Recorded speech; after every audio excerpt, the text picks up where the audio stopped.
Ladies and gentlemen, welcome back to Slick Media TV here on Zim Untold Stories. Patinenge tichitaura nyaya dzakaitika dzinoitika muZimbabwe, dzinoshisa, dzinoshamisa, dzisingabhilivhike yet dzakatoitika dziri dzemachokwadi. Kune vanhu vanoti mufi akasiya ataura kuti ndinoda kuti chakati nechakati chigopiwa vana vangu kana chingopiwa nhingi. Vanhu havade kurespekta mawishes emunhu anenge ashaya. Well, iyi ndio nyaya yakaitika kunzvimbo yeBindura kunonzi kwava Marufu. So zvakaitika apa ndezvekuti baba vakashaya pamba. Hama dzababa ndo dzaida kuti dzitore zvinhu dzosiyira mhuri isina chayenga inacho. So what happened ndezvekuti musi wekuti funeral yapera munongoziva izvi zvinotanga kutaurika kuti ningi aurada chakati, ningi aurada chakati, ningi aurada chakati. Asi mukadzi wababa ava aitaura kuti inini murume akasiya ataura kuti property yangu, zvinhu zvakaita semota idzi, sirei vana vangu vagoshandisa, nekuti murume uyu panguva idzi ainge aine tax yake yaishandisa. So akangoti mhuri yangu kuti isare ichiriritira zvakanaka, ngaisare ishandise mudziyo wangu andika ikwanise kurarama. Asi munongoziva hama hadzina kuda kurespekta wishes. Vakafunga kuti izvi ndezvemumusoro maamai ava. Munhu uyu ari kutongodawo udyire, haasi kuda kuti zvigovewe sezvo tisiri hama dzake, ndiye munhu anoda kutongodyawo zvinhu izvi. So chakaitika ndechekuti vanhu vakazoseta date renyaradzo.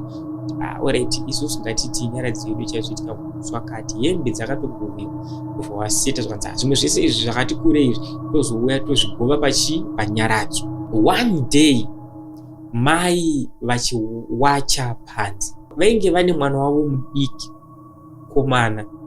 Ndiye akabva ati kuna mai vake vari kuyanika hembe, mama honai dheti avo. Mama vachinzwa izvi vakavhunduka ndokutya, ndokuti kasi mwana aufunga baba vake, ndokuti naiwe dhedhi vako waro dhedhi avo vari kupiko dhedhi.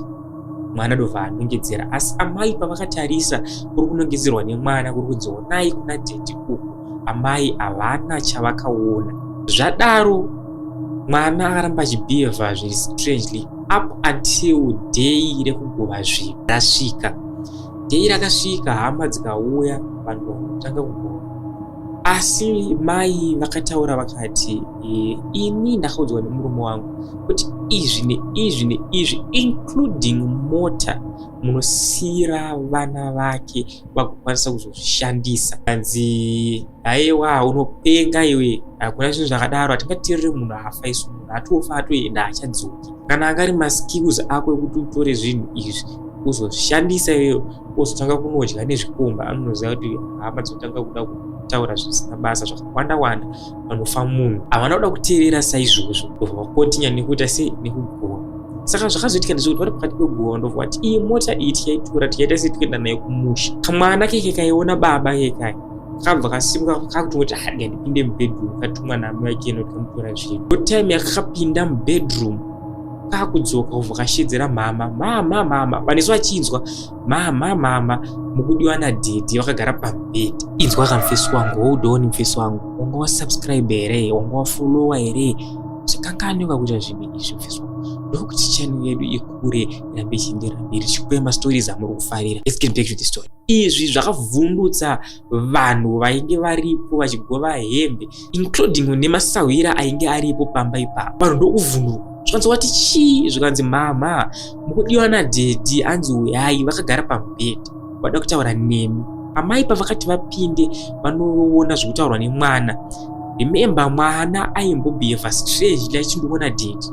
Saka mai pakati rega ndichienda ndotarisa mubedroom nokunzi mama muri kudiwa nadhedhi munei. Ndo time yavakati vachingopinda mubedroom ndobvaona yuwi murume wavo akagara pamubhedha, asi mugariro waangaita pamubhedha anga akagara pamubhedha akatarisa pasi, haana chaaitaura. Mai vachiona izvi hana yakarova ndobva vafenda.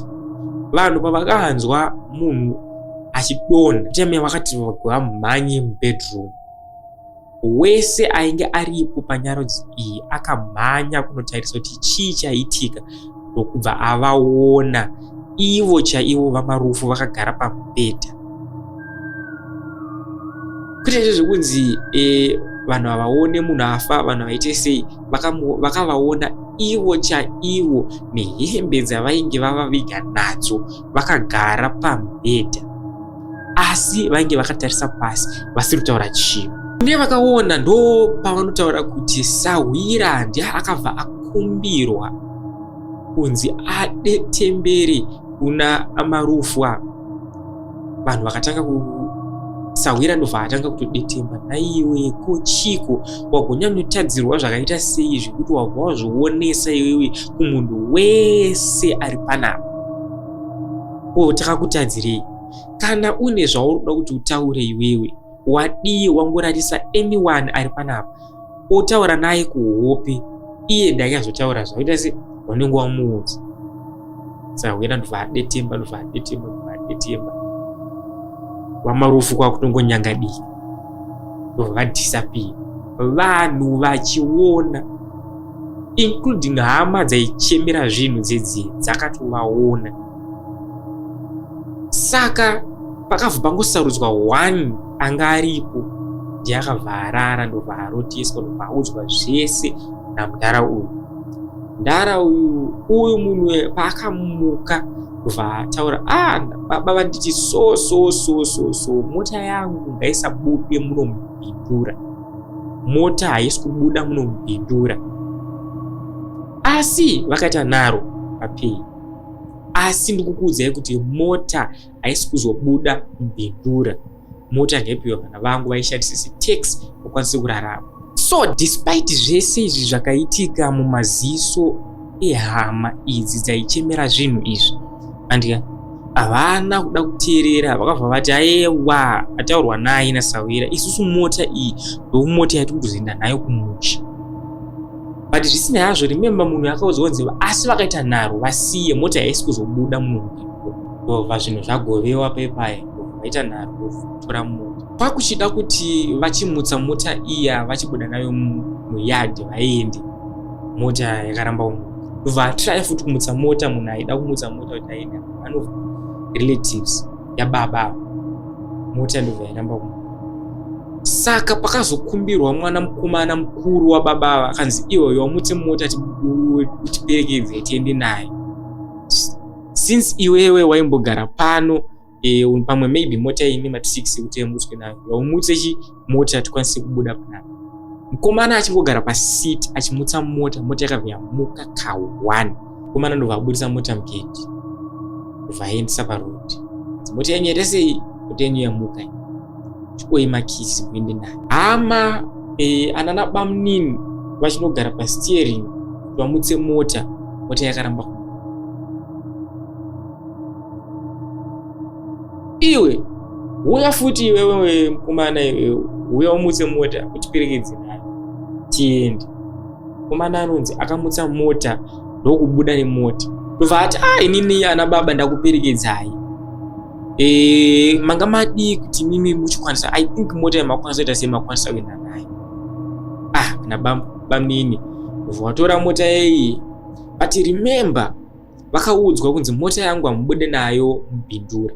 Vada kutobuda tauni yebhindura kuti vachienda kumusha. Mota ndopa yakabva yadzima. This time manje yakutoramba kutomuka. Ndobva wafonyera mukomana, shamwari, uya shamwari, kunongo zvaitika futi zvinhu izvi. Mukomana ndobva akupira mota, ndobva aenda panzvimbo yavange vari. Chii? Mota yangodzima. Mota ine maproblems here. As far as I know, ndimukomana, as far as I know, patatoishandisa nababa, even baba vaitoishandisa, mota haina kupinda maproblems. Mota haina kubvira yanetsa, ndotoshandiswa kuti zuva ranhasi ritonetsa sei. But ingawani baba pambotaurwa payo kunzi baba vari kuti mota yakaisabude, mota haibude muno. Imakata naroga chechiro muchazvikwadzisa. Hama ndopa dzikati kuti kudaro here, saka toita sei? Alright, chimbotsvaya tonoti titene mota iyi tiende tunoisiya kumwe. Mukomana first born yababa vakashaya paakati achipinda mumota achistarta mota ndobva yamuka.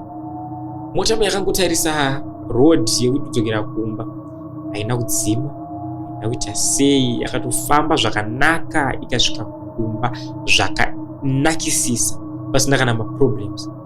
Mota yakatozokontinya kushanda pasina kana maproblems. Vanhu ndopo vakatozovhurika manje vakuti saka zveshuwa mufi chokwadi kuti anga asiri kutoda kuti zvinhu zvake zvitore Yesu. Asi chinondishamisa panyaya iyi ndechekuti vanhu ava vakaramba vachiita nhamo.